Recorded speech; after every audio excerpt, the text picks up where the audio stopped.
Today, we're going to take a look at how to do a long block swap. You might find this important because if you have a blown up engine and you're looking to fix it, the quickest and easiest way to do it is to find a equivalent long block and just swap the parts over, because from year to year, the wiring may change, but the long block specs are generally speaking the same as long as you find a compatible engine. So today we're dealing with a non-turbo, but this could apply to a turbo application as well.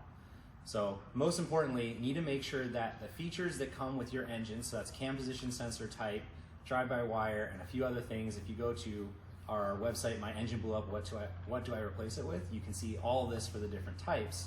Will help you identify it, but assuming that you have identified it, the easiest way to do that is to just take the long block out of the equation, keep all of the wiring so that you don't have to change anything on the body side. And Lance will show you how to do that.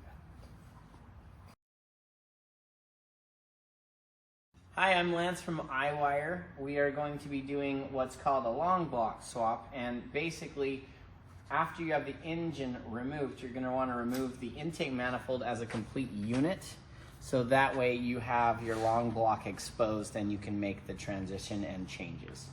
So there's a few things you want to point out when you're doing it. There's three connectors up front that you're going to have to deal with. This one's going to be the power steering. You'll disconnect it when you take off the pump. This is oil pressure switch, and then this is crank. So you'll want to undo those. The next thing you'll want to undo is the spark plug wires, and then that will allow this intake to move freely once you've undone all 4 bolts. There's 4 bolts on each side that are 12mm bolts. So you want to undo those, and then you can disconnect it. On the back side, you're going to want to undo the cooling lines to the throttle body here and here, and then the knock sensor on the back as well. Now, the one tricky thing that you want to look out for is the coolant temp sensor, because they're in 2 different locations depending on the year, etc. Some of them are up front here on the crossover pipe, and then on this one specifically, it's in the back hidden. You'll see it right there. So what we'll do is we'll disconnect it real fast.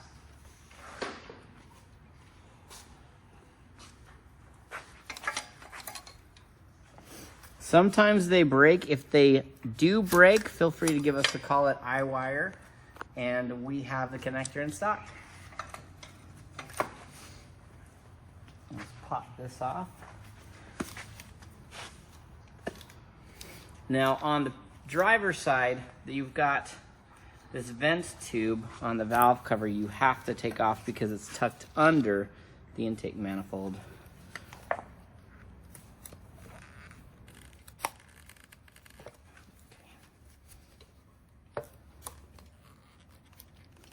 It's gonna pop right out.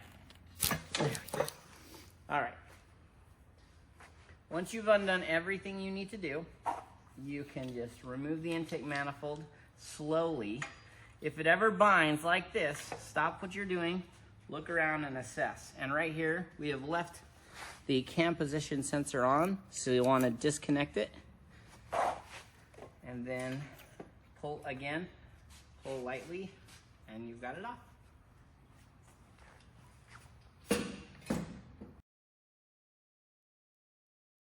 So now that we have the intake manifold off, Lance was so kind to do such things, we can go over some of the quick and easy ways to tell the differences between the types of long blocks. So things like phase 1, phase 2, AVLS, non-AVLS, cam sensor type.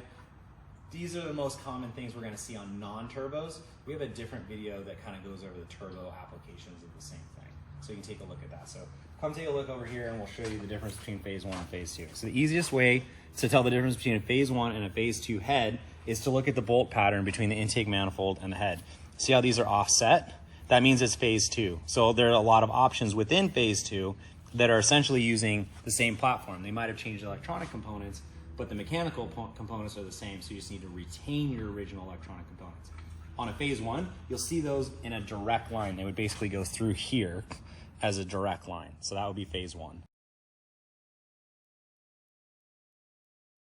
So if you have a phase 1, Don't try to put a phase 2 platform in your car. If you have a phase 2, don't try to put a phase 1 in there. The other thing that you can see is the cam sensor type.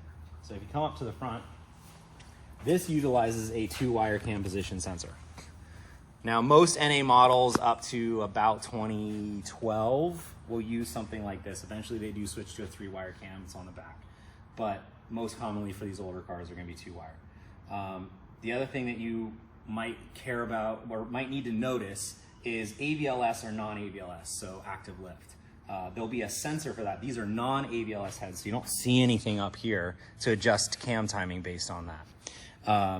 And then at the last piece is, even if you're doing a long block swap, you probably want to change out the cam gear and the crank gear, because within models, they actually change this around.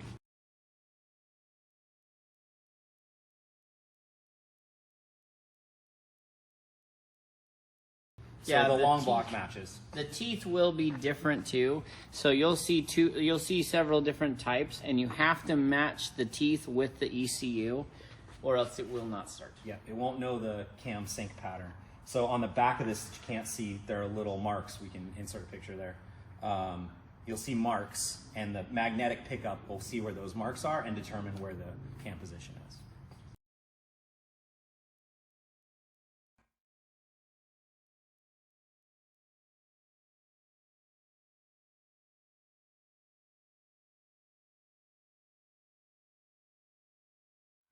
Is there anything worth noting? You know, just kind of the same as the reinstall Yep, it's pretty or uninstall? reverse the way you took it off. Just make sure all your connectors are hooked up properly. You'll also want to make sure to plug in the coolant temp sensor that's in the back. On older models, there's 2 sensors, so make sure you plug it in. The problem is if you don't plug it in, you go to start it, it's going to flood your engine because it thinks it's cold.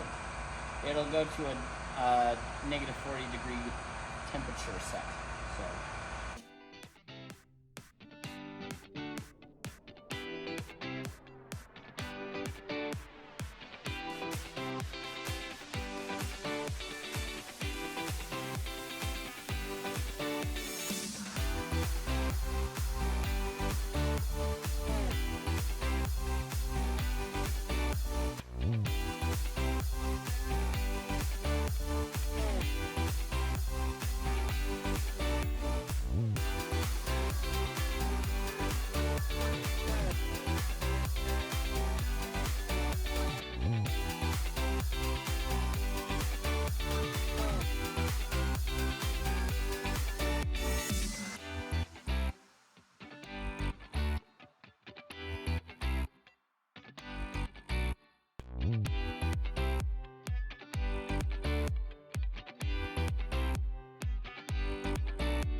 Right there. This is perfect. Nailed it.